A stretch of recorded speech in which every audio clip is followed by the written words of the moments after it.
Welcome to Blamestorming. Blamestorming. In a post-truth world, there's plenty of blame to go around. Plenty of blame to go around. Plenty of blame to go around. Plenty of blame to go around. Join Dave Cyrus and Maryssa Smith as they blamestorm about today's hot topics.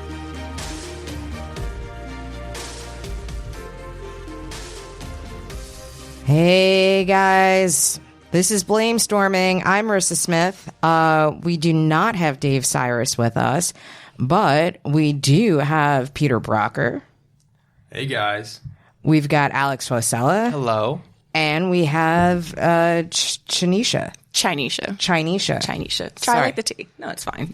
Everyone says it wrong. Yeah, I'm sorry. No, I apologize. Okay. And I totally tried to do it like beforehand, like I'm gonna fuck this up. And then I just like lost it. So no, I appreciate you asked before we went on air, and you were like, "What's it?" Okay, cool. I'm not gonna remember. Thanks. It's like it's the attempt that really. I tried. It was the intention, and I appreciate that. Yeah, I had all intentions of saying it correctly. It was a fuck up from the heart. Yeah, I don't blame you for it. I see you. We're gonna move past this. So now, Peter, how have you been? How's your week been? It's been good. I've been good. You know, the week's been weird. Obviously. Yeah. It's been a weird week, I feel like. Just in general, for yeah. the world. Yeah. For like the last 3 years. If you haven't had a weird week this week. Yeah, you don't know what weird weeks are. Yeah. And what has been going on in your life before this week? Yeah. How about you, Alex? For me or for America? It's been a okay week for me. I don't know much for democracy. Yeah, that's a fair point. Yeah. I mean, I like watching those hearings. Adam Schiff is just killing it right now. He is. He's him like so coming much. out as the star in this. He's I feel so out of fucks, and he's just like dunk, dunk, dunk, dunk. Yeah. Hamilton quote. Yeah. Fuck all y'all. Rest case. I love him so much. Can we talk about that though? How Hakeem Jeffries was just like quoting rap lyrics Yes. on the congressional floor. I'm like, fuck yes, my congressional representative. Appreciate that. Yeah. One side of the room is just definitively cooler than the other. Like it's yeah. not even close. Yeah.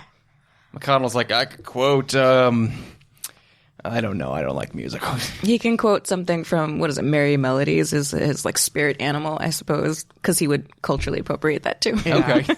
Yeah. What's the tortoise, that weird slow tortoise from like the Tortoise and the Hare cartoon? Yeah, I don't know the name of the tortoise, but he I always think that Moscow Mitch looks like he was a turtle that turned into a person, and that person then turned into melted ice cream. Yes. Like, Yes. it's With right? googly eyes. Right, because it's like it still like has a little bit of turtle, a little bit of human, and then it's just like melting into this puddle. And the thing about him is that he looks like a turtle, and that is the best thing about him. Yeah. Beyond all reason. And also, I'd never heard his voice until week. It's so unpleasant. It is. We're going to blah, blah, blah. Like, go back to being silent and ugly. Like, Yeah, he's the can't. worst. I think his voice fits his face so well. I think it's I thought like, it'd be higher though. I don't know. I just No, it's like the slow, lethargic, I hate you and Yeah. I don't give a fuck how long this takes. It does work. Yeah. It's perfect. He's one of the few people who I've heard speak, and I was like, that's it. I heard Prince Harry speak for the first time this week, too, and I was like, this is awful. Like, you're perft otherwise. Can we get this dubbed? Yeah, like, With somebody cool? Can Idris Elba like dub this over? that's it. So now, Chinisha. Yes, there you go. Oh, girl. there you go. There you go. So, how was your week? My week's fine, I guess. On par with the normal level of fuckery that is my life. Right. Just with stress in the world, literally on fire. Like continents are actually burning. So, Yeah. that aside, I think I'm hanging in there. Like, how are you guys coping with all of this? I take Lexapro and Klonopin. Two familiar. When he said Wellbutrin, I was like, friend, we should chat. Yeah. Oh, I used to take Klonopin, turn the voices dial way down. Oh my god, that's a real thing. Like in a mental health thing, like when like taking the Lexapro is totally like the constant chorus of loud shit that you can't. And then Yeah, like there's like 4 or 5 now as opposed to the 14 that were screaming at me previously. It was a really chilling harmony when I was 14. Oh boy, it was like Bohemian Rhapsody, but awful. Your mom hates you. Oh, God. It was very Wagner-esque. Like, yes. Constantly, like... It may have been anti-Semitic. I don't know. That's appropriate, actually. Yeah. That the voices in my head would be. That's hateful. So, like, I was, like, trying to, like, cheer myself up with food, but then at work we're doing this, like, Biggest Loser thing, so now I'm on this, like, diet, so, like, I can't eat my feelings. Oh, no. Yeah, and then, like, Does drinking still count? Can you still do that? So I had to switch to vodka because, like, everything else is, like, too many calories. Even whiskey? I thought whiskey was, like, free calories. I don't really... It's one of the sweeter of the hard boozes. Yeah. So, I never knew that. They are pretty close, I think. Like whiskey, I mean, it's better than like I like a beer. I say I'm a beer guy. Me too. Which is just a loaf of bread. Yeah, that's Well, that's why I got the Coors Light, just in case somebody took the cider. I was like, well, it's only 100 calories. Like, but yeah, so like it's been difficult. So I've been like trying to like cope with like skincare. Like just like how's that working? Spending hundreds of dollars on skincare products. Like I just like I'm giving myself masks every day. Like I'm just trying to like I'm just like if I'm gonna age, like at least I'm gonna try to like counteract it like every day. I don't know, and I also like I kind of don't care, but I wonder how like Republicans are dealing with this because like sacrificing small children on the border. Like, you know, it's just like from a skincare perspective, or they don't use skincare. No, they don't. Look at Mitch McConnell. Yes, obviously. Obviously, he does not use They all saw the Ark of the Covenant at the same time. Because like they have to feel this, and they have to feel like they look like fools. Oh my like God, what's her name? Kellyanne Conway. Oh my God, she's rotting from the inside out. There's no skincare regimen there at all. No, she is beyond Botox. She just needs a whole face transplant. Like she aged like 40 years in 3 years. That's what evil will do to you. Mm-hmm. Like because she used to run Ted Cruz's campaign, and she still looked human back then.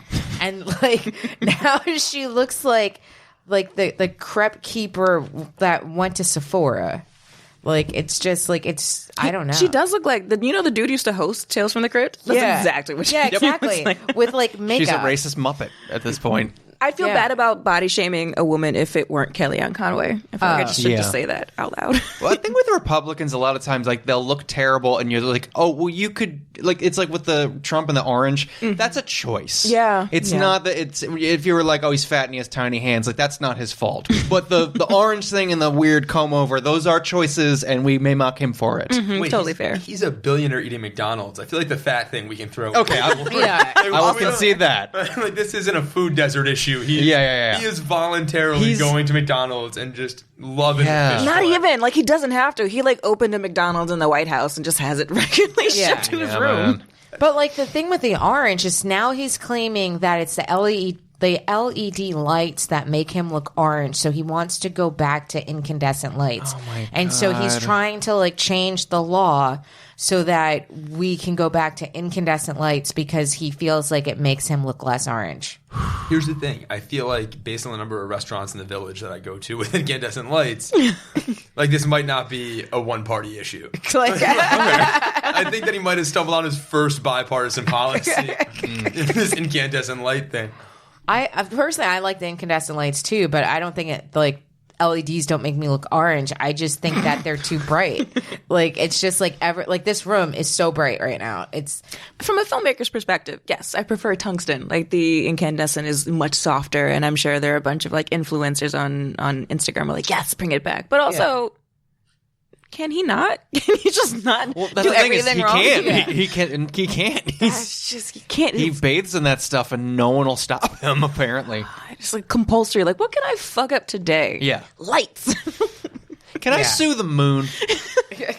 After Space Force, then we can. Oh boy, yeah. That was the moment. Like I was always really against him, and always really sad that he keeps getting away with all this stuff. The moment that broke me on a very fundamental level was the day we found out about the child separation policy, and his answer to that was, "Yeah, but let's do a Space Force." I was like, "Oh, you really don't care?" Like I knew you didn't care, but like Space Force level not caring? Like that's your distraction? What's the name? It's the movie that's like the spoof on Star Wars. Spaceballs. Spaceballs. Wasn't the name of it Space Force in Spaceballs? I don't remember.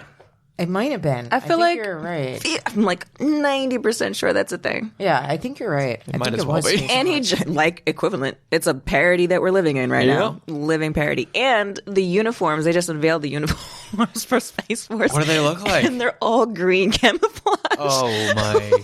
Oh And my. everybody's like, what trees are you planning to hide in space. on the moon? At least make them stormtroopers. You'd hook the nerds a little bit, but It's, well, you know, who's in charge? Who's in charge here? Or like, I don't know, like gray camo. It's like the moon. I don't know. Even that would feel like on the more right sense. track. Here's Yeah. the thing: if you're in space as part of Space Force, and you're just alone by yourself floating, I feel like you've got bigger problems than your lack of camo. yeah. Yeah. Like things have gone wrong for you. Who are we hiding from in space? Why do we need camo? the space Mexicans. Hillary's email atmosphere layer that they formed into a thing. Her satellite, her specific Yes. satellite she has designated for her hidden emails. She lets Bill Yeah. pilot it on his birthday. I don't know. Oh, It's God. it's crazy. So did you guys watch last night? I watched it till like 1:15 and then I gave up. I was just like, I didn't. It was so late. I feel like they shouldn't be allowed to like go this late. Well, They're that's doing part it of on his purpose. plan. It's Yeah. part of Mitch McConnell's like, I'm going to do this and no one can actually watch this. You guys are going to be burnt the fuck out. And then by the morning, no one will give a shit. Yeah. Well, here's the thing: I'm at like war with false hope. Like you didn't need to stay up till 1 a.m. to figure out that none of the Democrats' amendments were going to pass and Mitch McConnell's rules were going to go through. Yeah. Like if you haven't figured out where this is going yet, like I have a bridge that I would love to sell you. Like there's no other outcome than he stays in office. Yeah. Like I don't see. They would need to turn like 20 Republican senators against the guy who they have not once turned against. They have two maybes. Romney and Susan Collins, like, you know, finicky ass Susan Collins. Yeah, Collins is not doing shit. No, she loves to say she will, and then she never does. Well, wait, look, giving her credit, she waited to the 11.5 hour on this healthcare reform when they were trying to chuck the whole plan. Right. And she waited till like literally 11:35 to be like, actually, no, and was the one vote besides Paul McCartney. Who ran a vicious Senate campaign. Besides McCain, who like turned over their vote. So Susan Collins is a jerk, but also could go either way. I don't think so. She fair. threw the Also Democrats a bone Yeah. there for a second. I don't have any faith. But they she'll also actually- need to get 2/3 of the Senate. So even if she goes, we can even throw Mitt Romney in there so that he has like a moment of relevance again. And then that's kind of as far as it's going to go. I think there's 4 that they were saying might You need flip 4. on just the procedural issues. But all that still gets you is all of the evidence you want, which is going to get you nowhere. Like there's no way 2/3 of this Senate. But I don't think that the purpose of the proceedings is to even get him impeached, because I think that because we don't have Senate majority, we're not going to. But just the fact to enter it into public record that, oh my God, this is the full scope of the way that you're a failure and like doing an illegal. It's a messaging thing. Yeah, it's a messaging thing. So if we can't even do that, then it's not useful. It's just been a waste of time. Yeah, it's pretty much to focus all of his crimes and make it the world's biggest television show, because that's all we understand now, because no one reads anymore. So it's just like, push it all in, make it a sausage of crime, and everyone's got to look at it. And that's why I think it's good that a lot of the impeachment managers are just openly like mocking them, like, you wanted us to believe this and this, and that's all really done because they know they're talking to voters now. exactly. They don't, and which is good, because at this point they were never really talking to each other. At least the Right. Republicans weren't talking to the Democrats, Which is why They're Mitch talking to- McConnell won't let any of the senators speak during the proceedings, because Yeah. then it's like, I'm talking directly to my constituents. Yeah. Even if I can't enter evidence, I'm going to say X, Y, Z, which they can't do. Yeah, now. they've been talking to Fox News through the camera this whole time. So it's Yep. like, all right, well, now we're going to talk to everybody, and the numbers for removal keep rising, but I don't think it'll actually happen. No, But it's important for the next election that all the evidence is as known as everyone can know it. Yeah. That's what I mean. I will say, Nancy Pelosi's right on this. You don't get unimpeached. Yep. You don't get unimpeached. You're always impeached. Yeah. And he's been impeached. Nixon didn't get impeached. He resigned. Right. But the difference is they had a trial where they were held accountable to some extent, where they can like have witnesses and evidence. But in this case, where you can get impeached and then acquitted and then have no evidence or witnesses put into the public record, that becomes super problematic. Well, so Nixon left before there was a trial. Clinton had the full trial and should have been removed, but he resigned technically and then went lame duck. Well, so I think this actually highlights a really important part of impeachment that I don't think enough people are talking about, and it's that the Senate isn't really a jury. It's just a convenient way to describe it, because a jury, all they do in your standard trial is just decide facts. The judge gives the law. The judge gives all of the parameters for evidence. The judge runs the show. The jury shows up and says, he said X, he said Y. I find Y more credible. Y happened.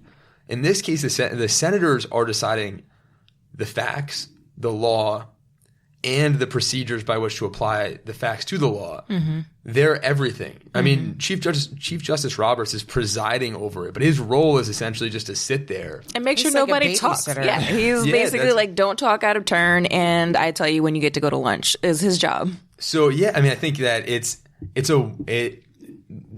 a wild thing to watch, because it's really like the inmates have control of the asylum, and you're seeing all of the rules are skewed to keep everything out, and it's the most extreme version of what a trial could be and still be called a trial.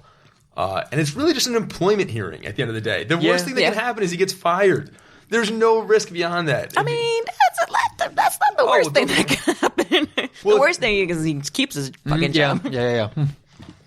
Well, I mean, from his perspective, right? Because once he's out of office, I'm pretty sure the New York State Attorney General's office. Oh my God, they're foaming at the mouth right now. Oh my God, they're going fresh fish. It's like it's going to be Oz for the rest of his life. And even if he does get acquitted, the hope is that this somehow translates to a failure at the polls in the fall, so that he can then get sentenced to 100 million years in jail in November, because that's the only way that we're going to get any retribution from this. Well, one of the things that I found interesting is that there are some Republicans and some evangelicals that are saying that they want to see the evidence. They want to have witnesses. Yeah. The numbers are good testimony. In that favor. Right. And so I agree that it's very unlikely that he's going to be removed, but I wonder if you start having more of a shift within Republicans, because really that's all they care about is who's voting for them. But if you have your Reagan Republicans start saying, hey, this is just not democracy, like if that will move the needle at all.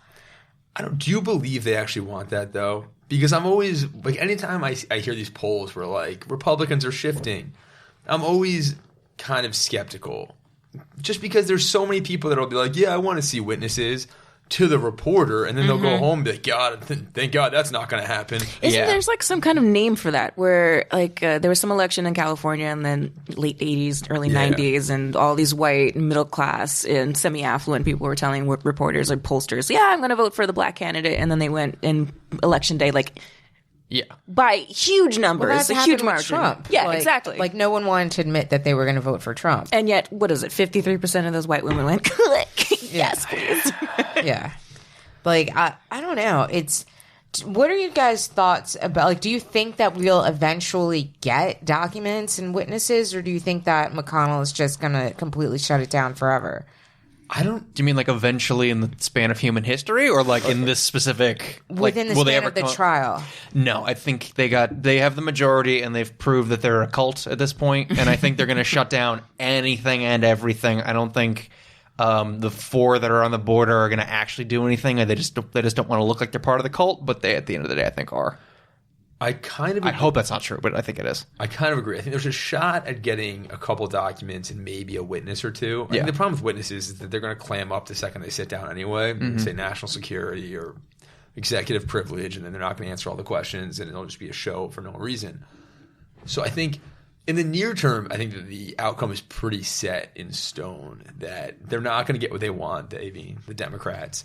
Trump stays in office, and we see how this plays out at the polls. The question is, does this matter for the next time somebody's impeached? No. Is this the low watermark for Well, I think that's the question procedure? With everything that he does. Everything he does. Yeah, I think that Clinton already kind of altered the view of impeachment. Like, that used to be the worst thing a president could face, would be impeachment. And I think that Clinton went through it, and his poll numbers never dipped. Like, the people were supporting him, and people don't even, like, they know that he was impeached, but I feel like it hasn't even tarnished his legacy, really, But because he got impeached for getting his dick sucked. Yeah, he got impeached for a blowjob. But I think that people just don't care. Yes, he lied about it on an oath, but still, predatory behavior. There was a semi-consensual relationship there. Yeah. But the point being that the bar for him was so much higher, right? And that was a blowjob, and it was a blowjob. Lie. And this is 14,000 lies. National security. He killed a leader of a foreign country without congressional consent. There are levels for that. He does treason on TV every 3 days. Tweets it out during his own fucking trial. He's openly, actively intimidating witnesses in front of the people he's supposed to be on trial by. In the open. And it's on this public record, and yet there's zero recourse. So that's why the needle has already, there is no needle. It's shifted. We've blown up the fucking compass. So the question is this is a real turning point. Literally, the planet's on fire. We won't have a planet in 20 years for at least human survival. Everything that we do every single day for the next 10 months is going to change the direction of humanity. And that's not me being the world is ending. It's no, the world is actually ending, and this will set the precedent for everything that happens this point forward. Mm-hmm. It's to some degree, because then even if he doesn't win the presidency, some other lunatic can do what he does unless we get someone who has some modicum of intelligence. The next one will be worse, though. It will be. Absolutely. The next one absolutely will be worse, because he has he's kind of set the roadmap of how crazy you can be. Yeah. And I feel like the next one is going to have to be more charismatic, more insane, more savage, just more racist, more fascist. But imagine if they were all that and not stupid. He's just completely not functional. Pence? Yes, that's his incompetence is very high, but he's also really savage. Imagine someone being savvy and evil. That's the fear, and they have made the roadmap for that to happen. Yeah, there's only 4 or 5 of them on the Supreme Court, depending on how you want to get Are we going to get Kavanaugh 2030? Oh no! I mean, that's what that and savvy looks like. I think the issue with Trump is that everything he does, it doesn't just move the needle. It stops being the category that it clearly is. If I went on Twitter and tweeted that I was going to target cultural sites in Iran, I would get arrested for making terroristic threats. Right. That's an actual crime. He killed a guy, then did it, and everyone was like, man. Guess we're going to war. Nobody even was just of all of the Republican senators, they were just I guess we're gonna just do this one again. It went really well the last couple times we did it. Mm-hmm. I think I see no problems here. I will say I think that I don't know that this is going to get worse after Trump. I think that Trump might actually be the low watermark for a couple reasons. The first is that he isn't that much worse than we've seen in the past. He's just the first modern era president to do what he's doing. If you look at the presidents in the middle of the 1800s who were just invading Mexico because they were oh, cool land, and why not? That's the same behavior. It's just they didn't have access to nuclear weapons and Tomahawk missiles. And they weren't doing Instagram stories of it. Yeah, I mean... But the stakes are so much higher then. We're doing this, if you want to put it that way, we're replicating the same behavior, except we can actually destroy the entire fucking planet now. Yeah, no, it's not great. I don't love it.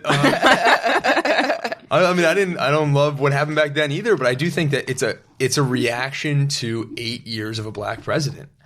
And I think that, not to circle it around to this issue of race and reaction, but it of course is exactly that.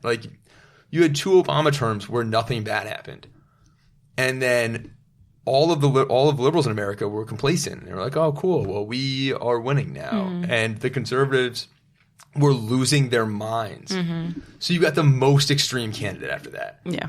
The question is, do we get back to the place where we were with Obama? It's the pendulum swing. Do we get our, moderate to far left Democrat who takes office in the fall, or do Republicans double down and do what they do best and just hardline and support their candidate? I think that they probably will support him because they don't want to admit that they were wrong. But I feel like after him, whoever the Democrats run after him, I feel like is going to be the reaction to Trump. So I feel like it's going to swing really left. It's going to be an Arcade Fire tote bag. You know, president. It's just like, you know, eating meat will be illegal. Like, I just feel like it's going to be like the most liberal leftist thing you can see, because everyone is like reacts to it. So like we had Bush and we were just like, oh my God, he was never even really elected and he started this war and he's so stupid. And then we had Obama and it's like, well, he's so stately and he's so smart and he's like, you know, like a grown up and duly elected. Right. And then you Twice. Right. And then you have Trump, which is like dumpster fire. And so like then I feel like the next one is just going to be like, if it's like anything less than like a revolutionary leftist, I feel like it's not going to really float. Although the problem with that is that then we're going to see the same division in the Democratic Party that the right saw with the beginning with the Tea Party, where the Tea Party really hijacked the Republicans, and then that opened them up for Trump because they kind of already were splintered. I can see that, but also, I mean, that kind of is the Bernie Bros are almost their own Tea Party, essentially, with how extreme they can, like how hardline they've become. But I think because Democrats have just historically, or at least since the Dixiecrats, have not been able to like have a Democratic coalition in the way that Republicans have, I don't think that there'll be that split because they're just so dramatically unaligned with each other already that they won't have a coalition to like rebel against. Where the Republicans have been consistently since the 70s, they had a real like, be Christian, don't be gay, women don't have rights. And that's been kind of like their thing. And then no foreigners. And that's kind of been their mantra for the last 50 years, 40 years-ish. So they've got that one kind of like locked in. Whereas Democrats have kind of ideologically have always been far left and trying to figure out how do we fix the world, but can't agree how to fix it. So I agree that there's going to be totally that pendulum swing, but I don't know that we'll have as an extreme a split as they may have. It'll take time to win and become evil like that. I think even just the split between Bernie Bros and Warren people, where it's like essentially they have almost identical platforms, but it's like the Bernie Bros are, oh no, never Warren, and I feel like Warren people are like, oh, never Bernie. Well, I will say I'm running as a delegate candidate for Warren and as a supporter of Warren and a previous supporter of Bernie. Like I was a fan, but looking at her as a candidate, they do have mirrored policy platforms, but she has a plan to execute it in a way that he doesn't, in a way to, I mean, she comes from a financial law background. She knows exactly how to create policy and how to pay for it, and has a way of communicating that to people where it's not just like, this is what I want to do. It's like, no, these are the ways in which it's important to do this. These are who it impacts. So you can openly and unabashedly talk about Black and brown people and the ways that these things are discriminatory. And so for me, those are things that Bernie cannot do and refuses to do, and also can't control his own campaign. And so there are lots of ways in which, as a candidate, he's aligning himself with his own extreme far left folks. They're the alt left. So here's my thought on that. At the risk of weighing in, Please weigh all the way in. Yeah. White man, like that 200-pound white man who shoved me on my way in here. Yeah, that was not me. I just want to say before we go all the further. way in.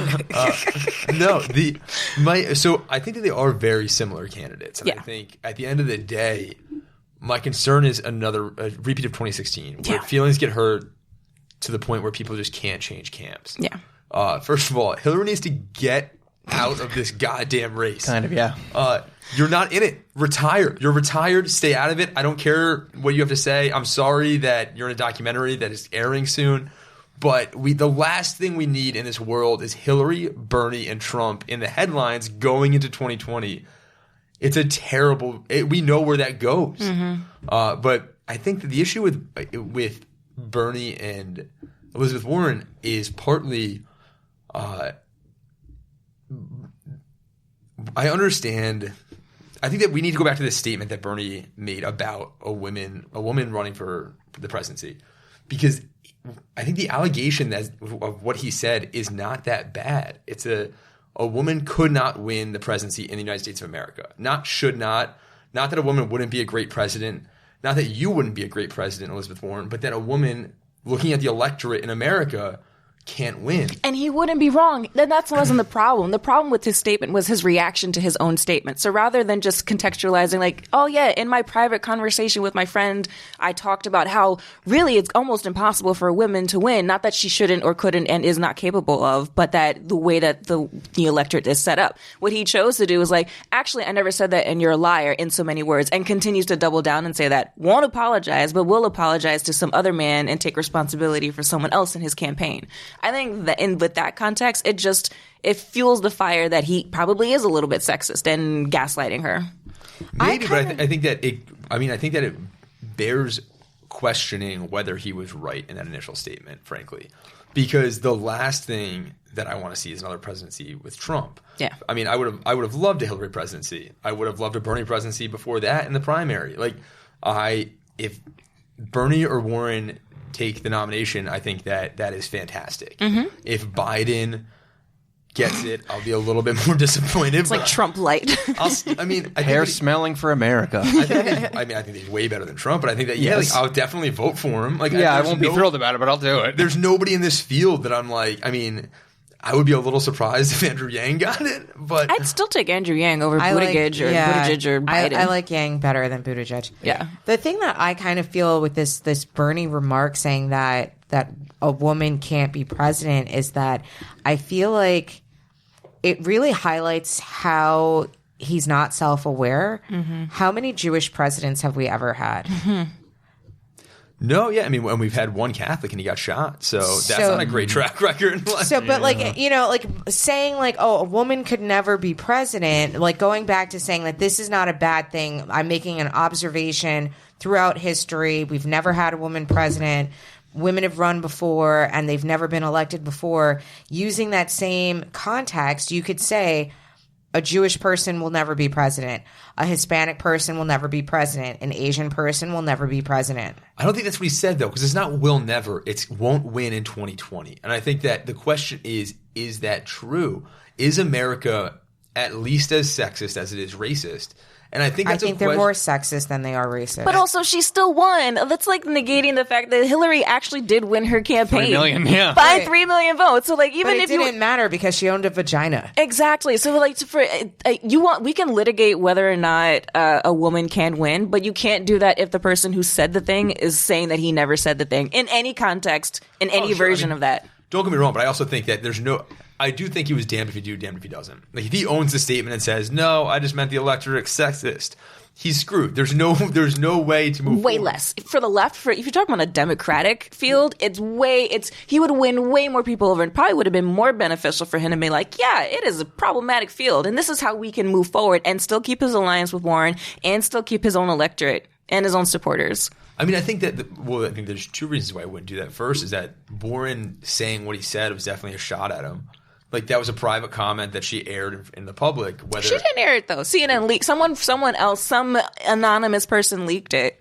And then CNN decided from her campaign. Honestly, I think it might have been from Sanders' campaign. And Sanders' campaign has a pattern of behavior, to quote someone, in that they will act on their own according to Bernie, and then he'll pretend like he had nothing to do with it. And it's like, you can't even control the people who work for you. How can you control an entire country? And so for me, it's a pattern of behavior like, I didn't do it. These guys did it. And I may or may not agree with it. He's got a campaign that's run by, like, Bernie's version of Rudy? But Bernie's campaigners leak things that they think are good for him and bad for other people. This was, I think, universally viewed as bad for him. Oh, no, I think it's worse for Warren, because no matter how she responds, whether she takes umbrage to it. She's an emotional woman. Oh, she can't have feelings. She can't react to it, because if she does, she's an emotional woman. If she does react to it, then she's an emotional woman. She's an emotional woman. And now she's a liar who's saying that her friend said that, this thing that he's claiming never happened. So no matter what she does, damned if she does, damned if she doesn't. And I'm not disagreeing. This is bad all around. Like, whoever leaked this shit should have shut the fuck up and minded their business.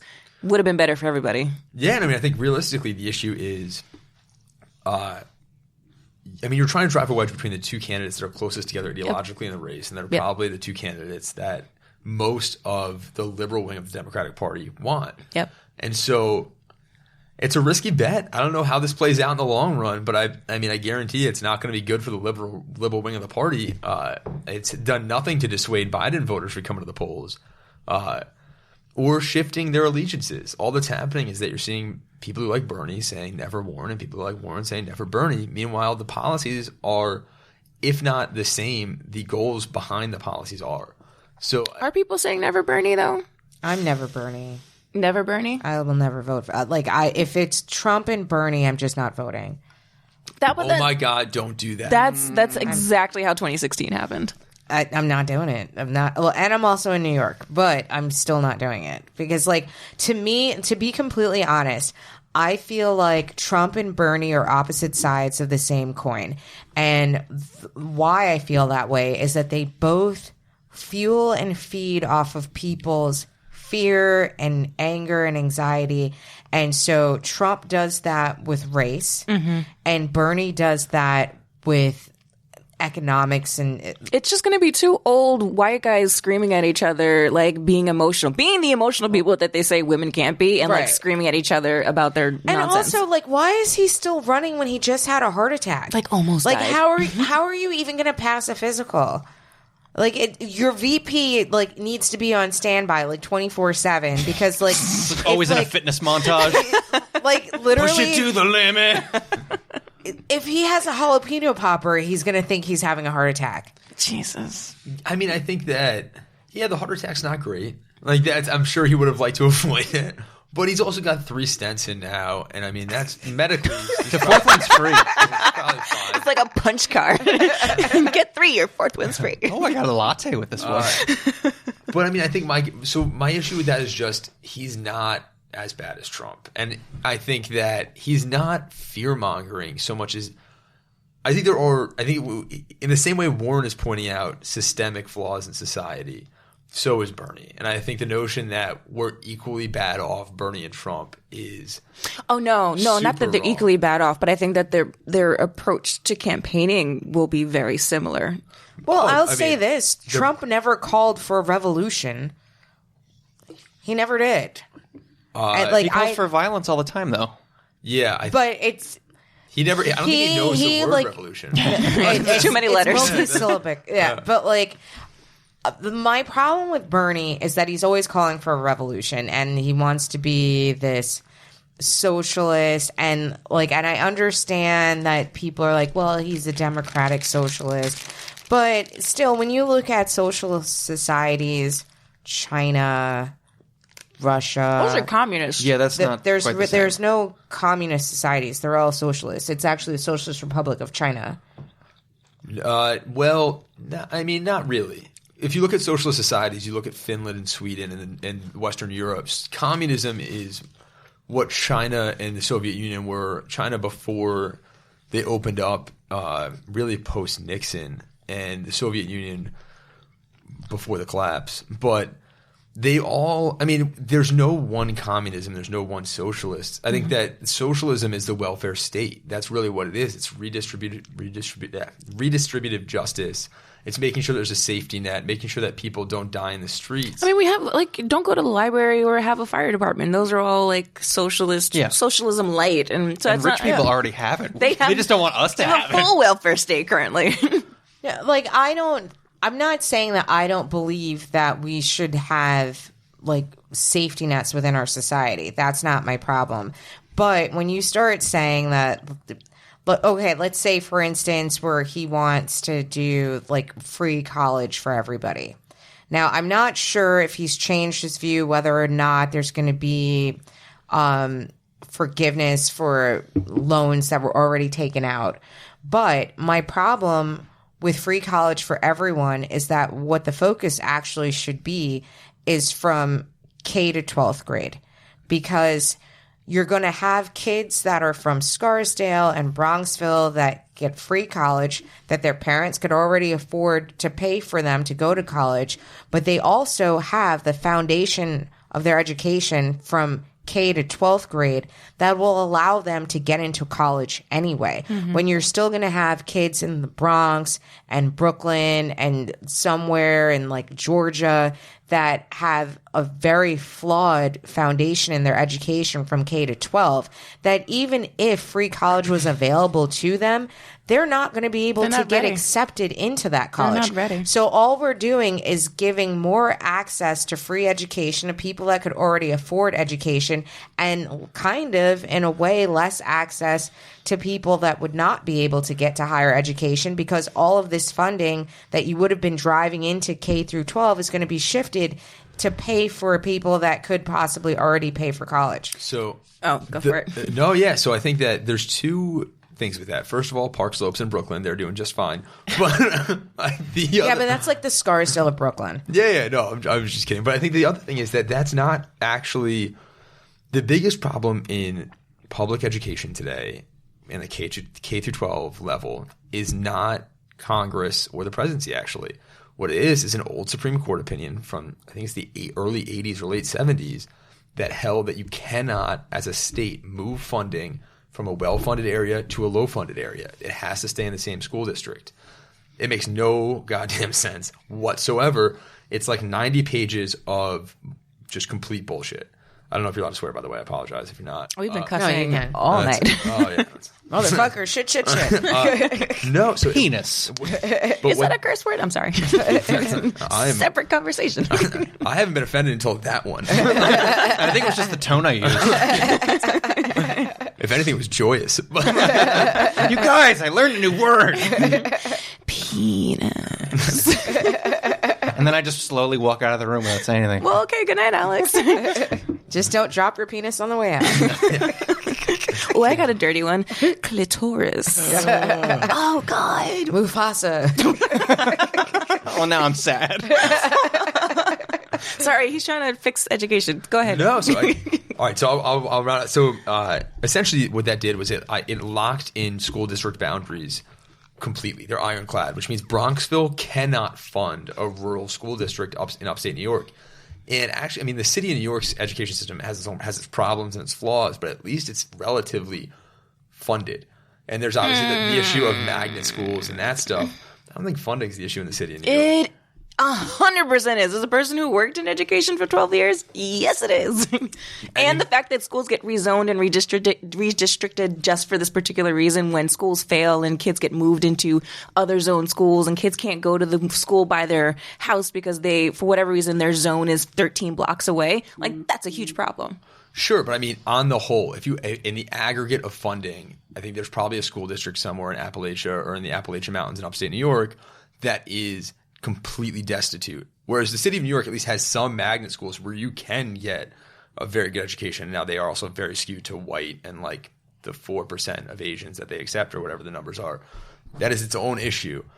And obviously there's an issue around funding and underfunding schools which are not performing, which obviously... Because they've been designed that way, because you zone specific students and specific populations to go to schools that are concurrently underfunded. Which It's like gerrymandering. It's education gerrymandering. Okay. And it's essentially what happens, especially with magnet schools who are able to collect state and federal funding, but don't have to be beholden to state or federal DOE regulations. So they can essentially do what they want and collect funding. And so they operate like a private school with public school funding, which is the crux of a lot of the issues in New York City education.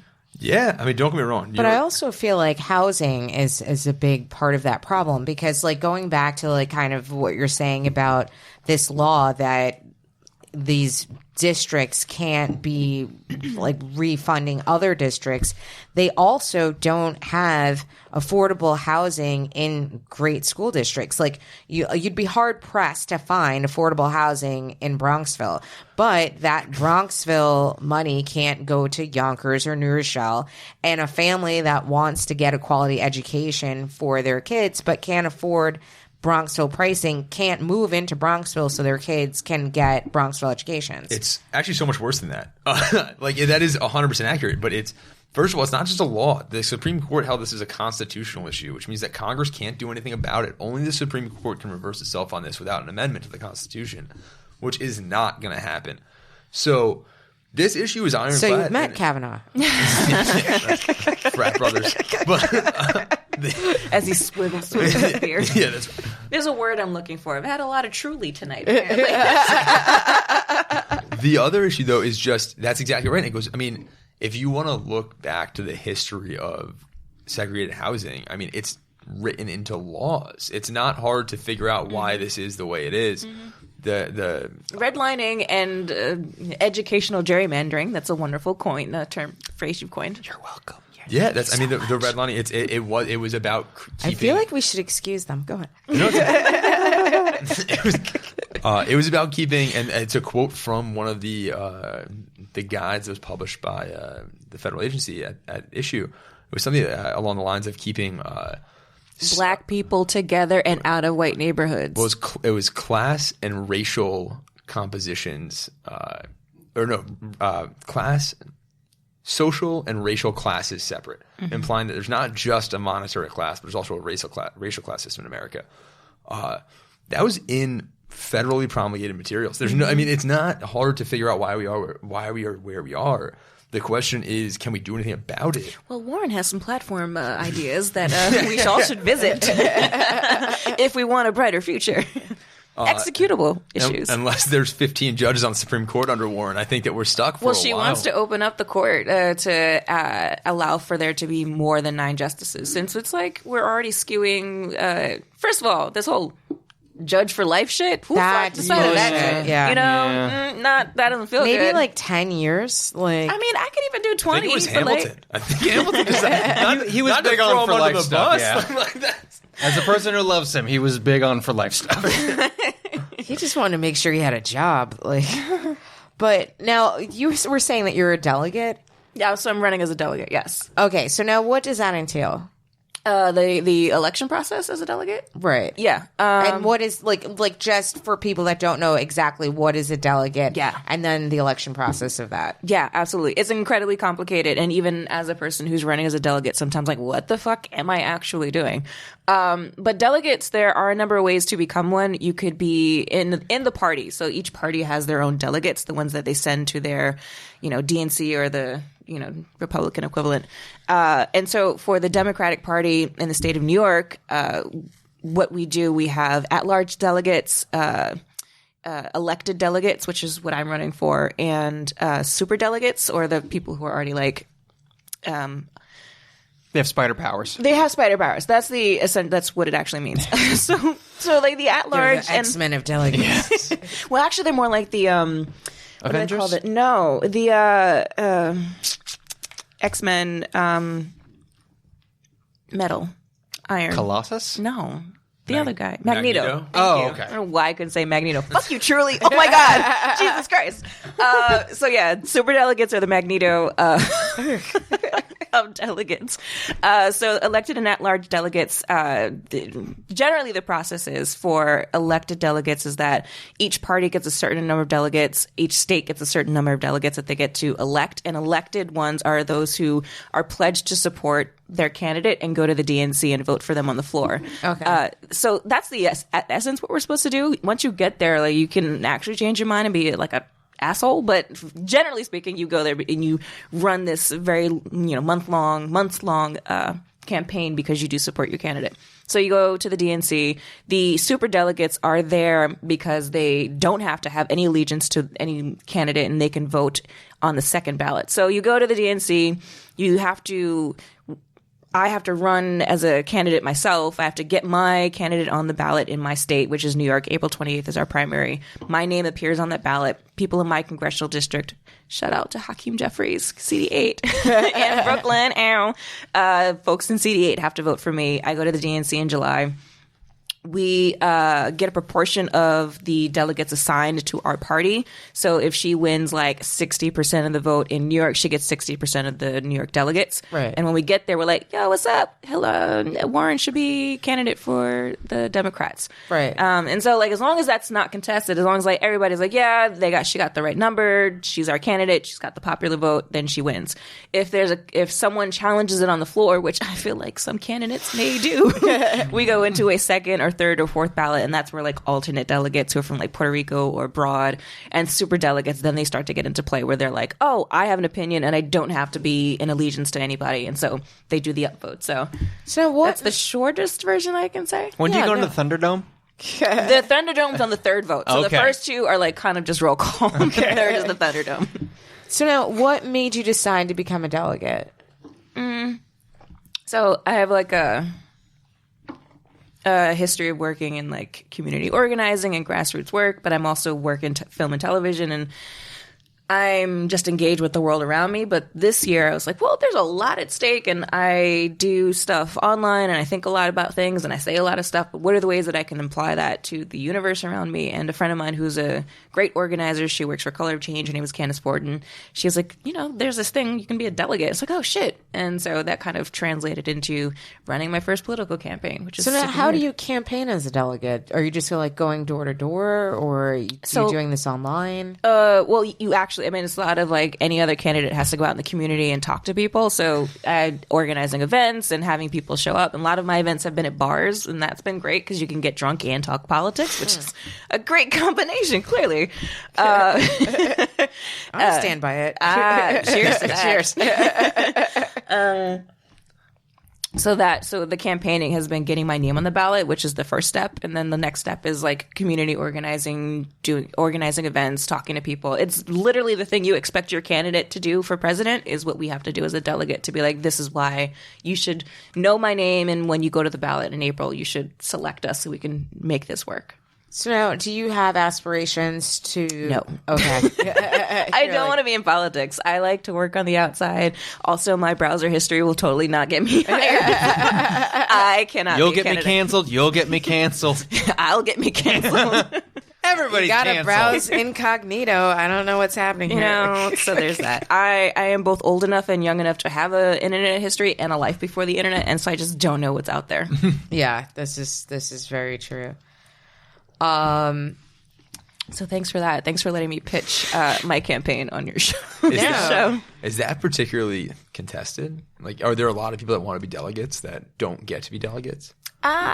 Great question. I don't know the answer to it. I would imagine that there are some people who get a lot of people who want to support them, and there are others who are like, no. And also the campaign has to pick me. So like I applied. Gotcha. It's not like you can just, any Joe Schmo can go. Like the campaign has to say, these are the 8 or 6 people I want from this congressional district to represent us. And then at any point they can be like, no, you don't work anymore, and fire you. So you consistently have to. So you have to, like, how do you apply to your candidate to say that you want to be their delegate? Yeah. Okay. And then they say, hey, that's great. You should absolutely do that. Now you have to go campaign according to your state's rules for campaigning as a delegate. And each state is different. So you have to like file your statement of candidacy with your local Democrat's office and that kind of stuff. Do you have to like do fundraising for them? You can. Once you are accepted on the ballot, you can like run your own fundraising for your campaign. But for your candidate. You don't have to, but I do because like just that like as a delegate, your whole job is to support your candidate. So right. You don't have to, but it kind you of should. Yeah. It's brownie points. Yeah. Oh, that's awesome. I was always kind of a bit confused about the whole like delegate process, like because you literally see it like maybe once every 8 years, and everybody's like, "Who the fuck are they? And why are they there? And what are they actually like, I'm doing?" from the great state of like Iowa's a state. Why are we here? I don't even know. Yeah. And then like half the time, most of the people go to the DNC. It's like any other weirdo conference. They go and they get drunk and they fuck for 3 days, and at some point they vote for a president. Yeah. The system works. So this is happening in Vegas then. Yes. Is it really? The Vegas of Wisconsin. Is that Madison? Very close. Milwaukee. Oh, okay. Okay. That makes sense then. It's supposed to be an awesome city. I feel like that's. Milwaukee? Yeah. Sure. We'll find out in July. Yeah, that's it. Well, that's why there's going to be so much fucking. It's so cold. You guys need to like huddle up and stay warm. It's green energy. It's renewable too. I mean, disgusting. Bernie Sanders just had a heart attack and he's going to cheese curd country. This is going to. This works out for everyone. It might get a little weird. It is not. So we're probably going to have to wrap up soon, but what's the thing that you've all found the most surprising about this process so far? The electoral process? I'm thinking more of impeachment, but like, yeah. I thought when he won, I was horrified, of course, but I thought that he would eventually be able to do something that would make the House of Cards fall. And now he goes on TV and goes, China, if you're listening, like I told Ukraine, do some treason with me. And they have Mick Mulvaney going on saying there was a quid pro quo. Fuck all y'all. It's not a big deal. Like, they have video evidence. And I always thought that if we got 1984, the dude would at least be smart or handsome. And he's just stupid and horrible. And they just go like, well, we have video evidence. No, you don't.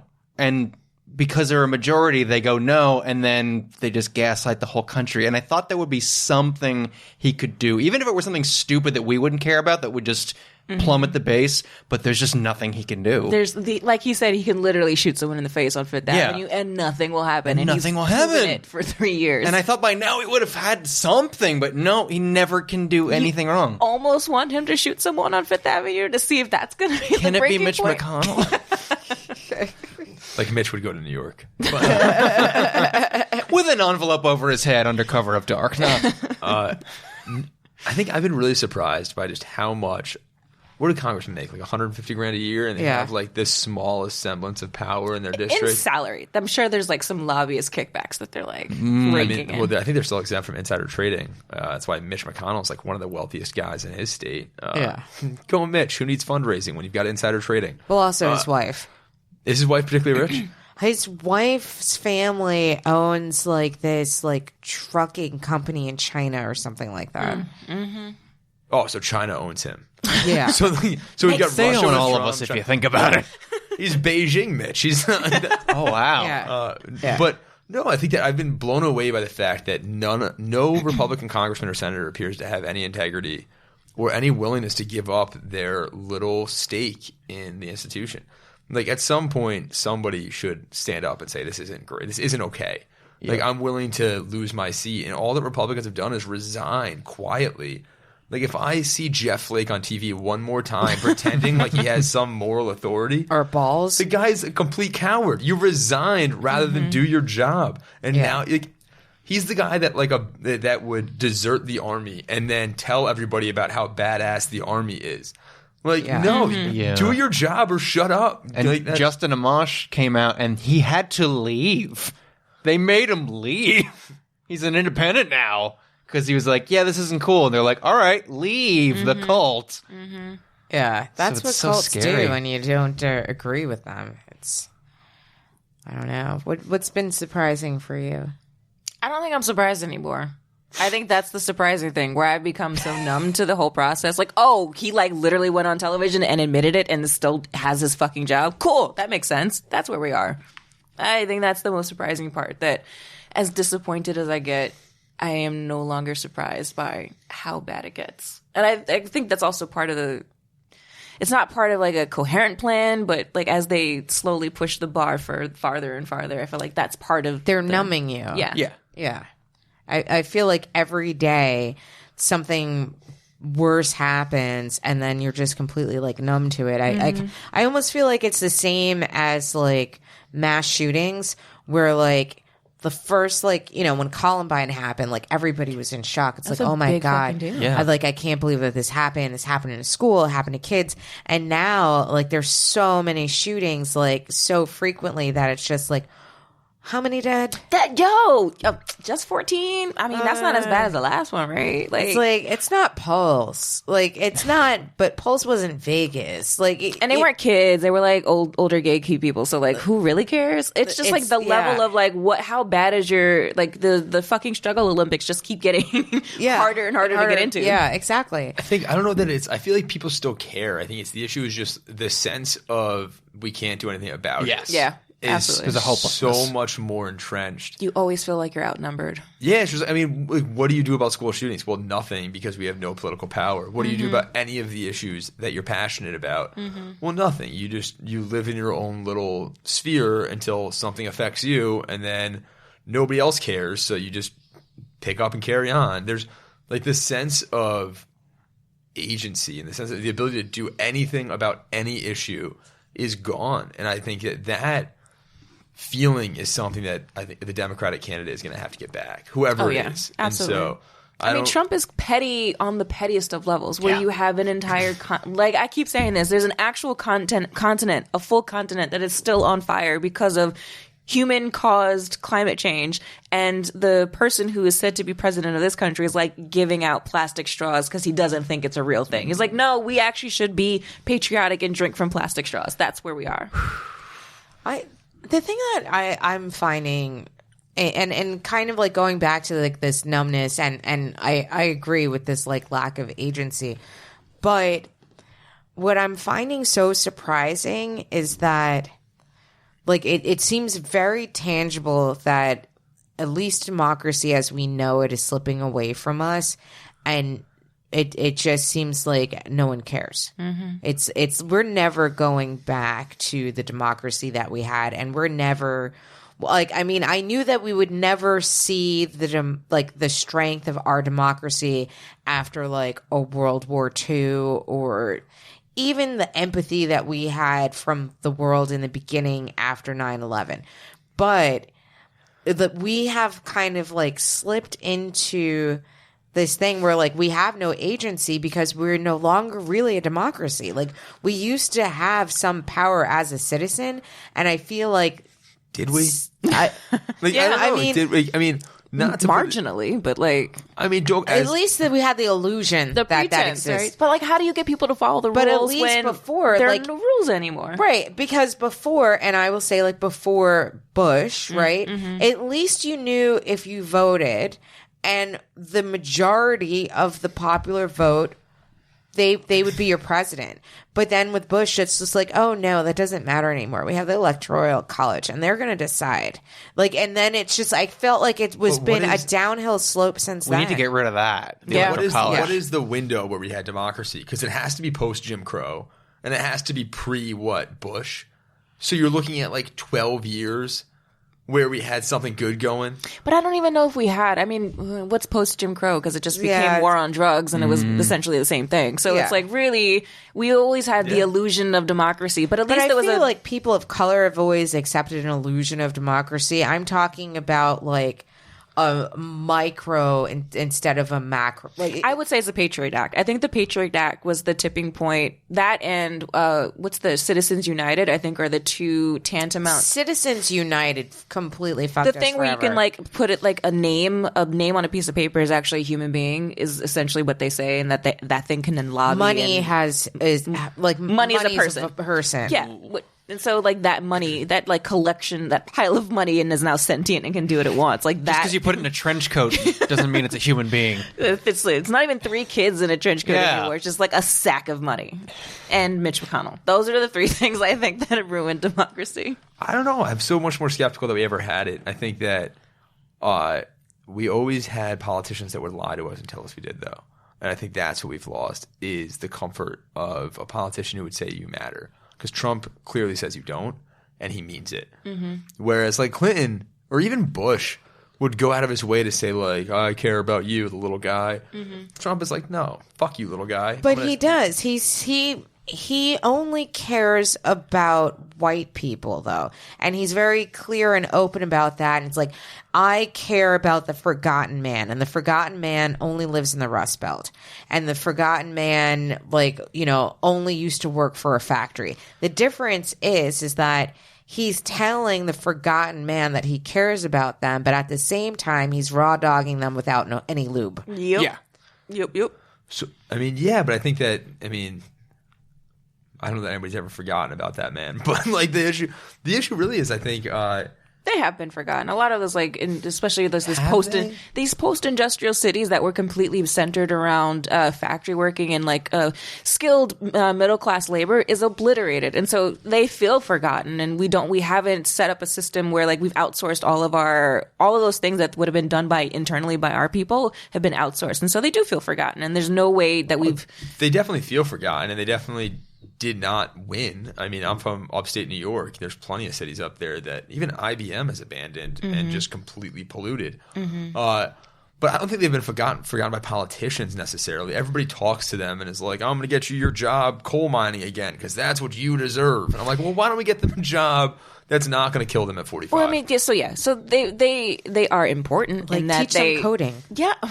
Or even like whatever it is that it takes. Where like Elizabeth Warren has a plan for like green technologies, right? If we want to talk about being serious about like trying to stop some of this climate change, like converting to green technologies, and in doing that, we're setting up infrastructure where people have to have jobs in these factories, mining wind, energy and things like digging wind. Digging wind. You can't have wind farms. That creates the cancer. Oh, that's the cancer. Sorry, you're absolutely Unless right. you hurl nuclear bombs at it and then it cancels out. Because nobody gets cancer from nuclear waste. Or fallout. But the point being that, yes, they're totally remembered when it's campaign trail time, but they're completely forgotten when it comes time to setting up policy. There it is. So, I mean, but I don't think any of us disagree. I think the problem is who and how do we fix it? Yeah. Yeah. Also, don't stop voting halfway down your fucking ballot. Yes. Yeah. Like, Jesus How Christ. those guys rise to the top. It's like 9 fucking questions. Just finish it. Yeah. You C student. Like, just finish it. There are too many words. Oh my God, I don't want to do it. I didn't know there'd be reading on this ballot. Right? Gross. Like, who's this guy and what's the letter D next to his name? Like, it's so confusing. No, just goddamn it, just keep voting. I don't get why people do you not know what you're voting for when you get there? Like, I appreciate you showed up. That's what's up. Like, thank you so much. But also, did you not quick Google what the fuck you're doing today? You're so much nicer than I am. Like, fuck you, show up. You have one job every once in a while as an American. Show up to the But polls. they do, and they still don't know what the fuck they're doing. That's my question. I appreciate the ones who I don't know what's happening, but I'm here. That's great. Mm-hmm. That's cool. Yeah, That's the thing I thought was funny about Bernie. It's Bernie. It's Americans are tired of filling out forms, and it's just well, if you're an American and you live in New York, how do you think one votes for you? You gotta fill out a form, old man. Go back to Vermont and smoke your kush. And you gotta wait online for a little bit. And you gotta it's not the most convenient thing. But there's isn't. 3 things you have to do in your life that are inconvenient anymore. And one of them is the only thing that's gonna keep society functioning for the remainder of your life. Vote, pay taxes, and die. I can do 2 out of those 3.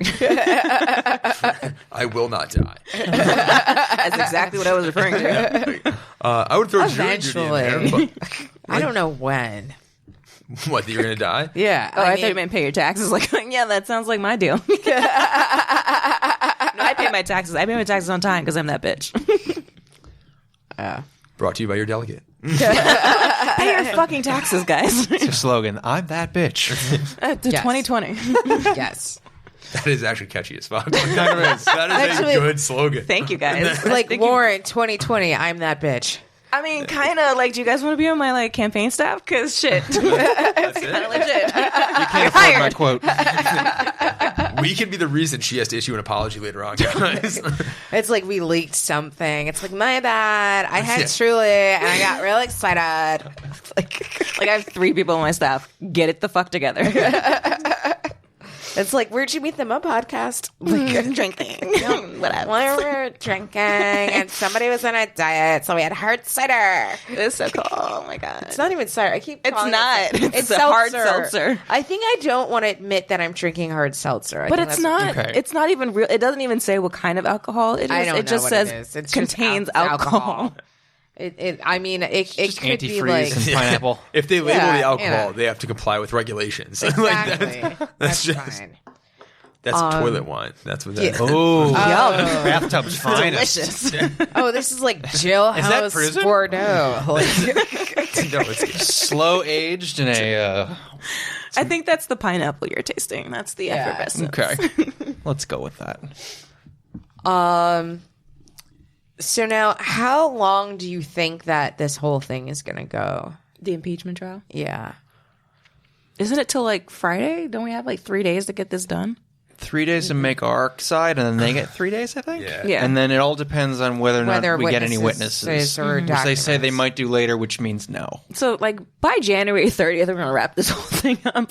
Probably. Well, they want to stretch it through the State of the Union, so he has to give a speech while being impeached, just because that would look terrible. It's so brilliant. I don't know. It's so good, and I don't know if they can, but I hope so, just to watch him be miserable. Like what can't they can't filibuster. So what do they have? What do we have in our toolkit to stretch out this process?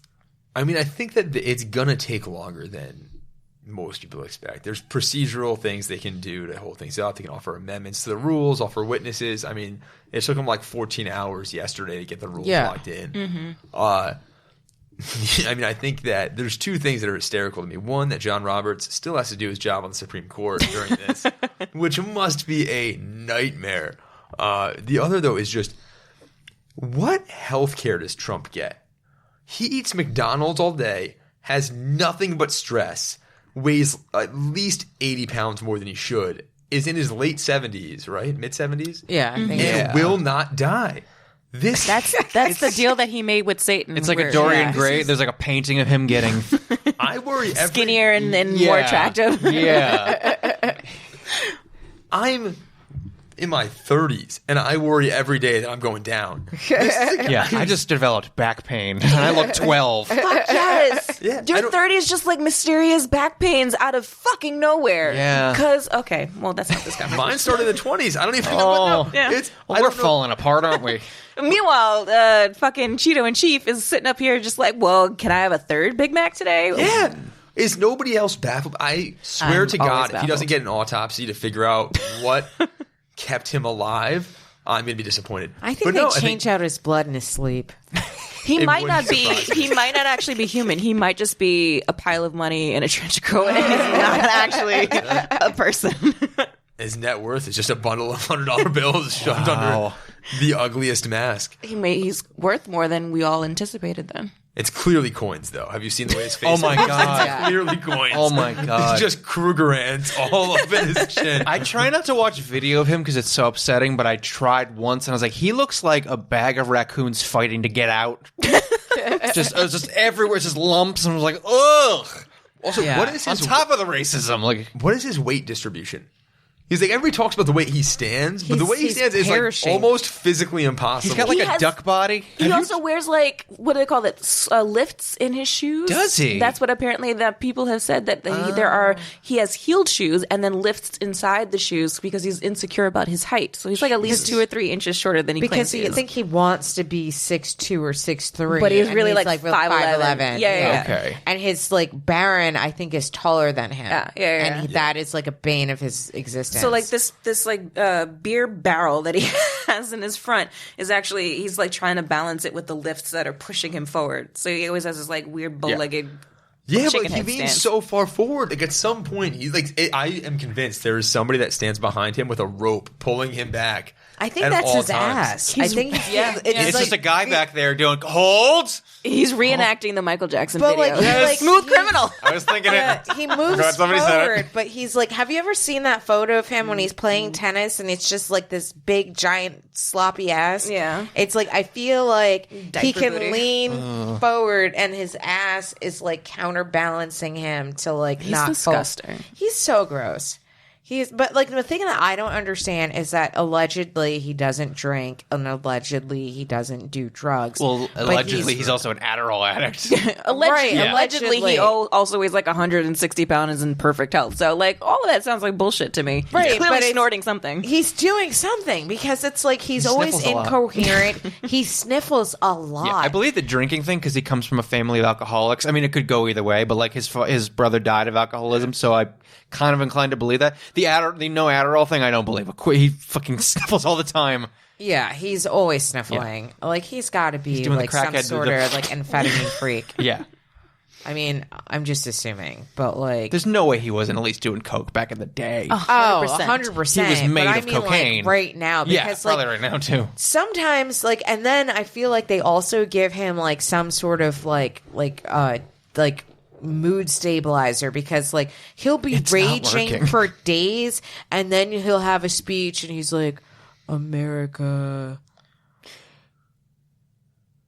we are going to make America great That's after binging Fox News for 36 hours. They just hit him with a trank dart. Yeah. Go, watch Hannity. Calm down.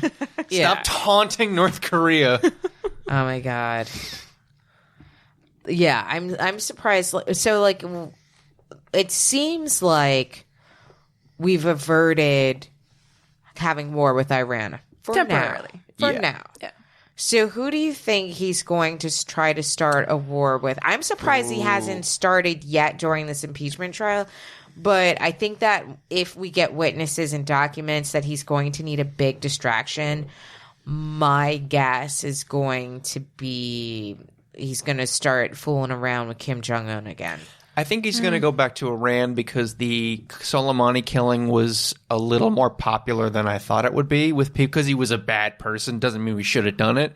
Right. And I think because they basically said, like, we took out this base as retaliation. Don't hit us again, and this will be the end of it. I don't think he understands that part of the sentence. So I think I don't know if he's strategically doing it, but I bet if he's against the corner, he'll just be like, oh, Iran, well, fuck you again. And I think I don't know if he's going to go after Kim Jong-un. He's going to go after somebody probably, but I think it's Iran. I don't know. I think at the end of the day, Trump is a coward.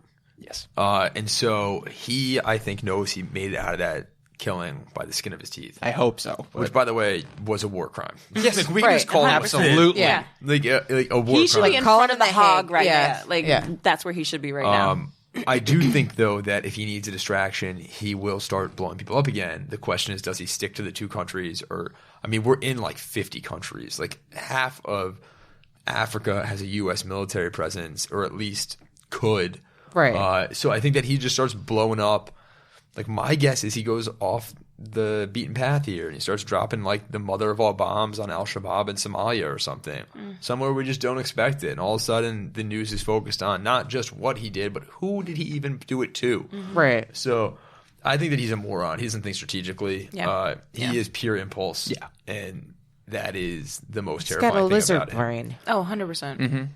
I don't know if it necessarily is going to be a war. Excuse me. Part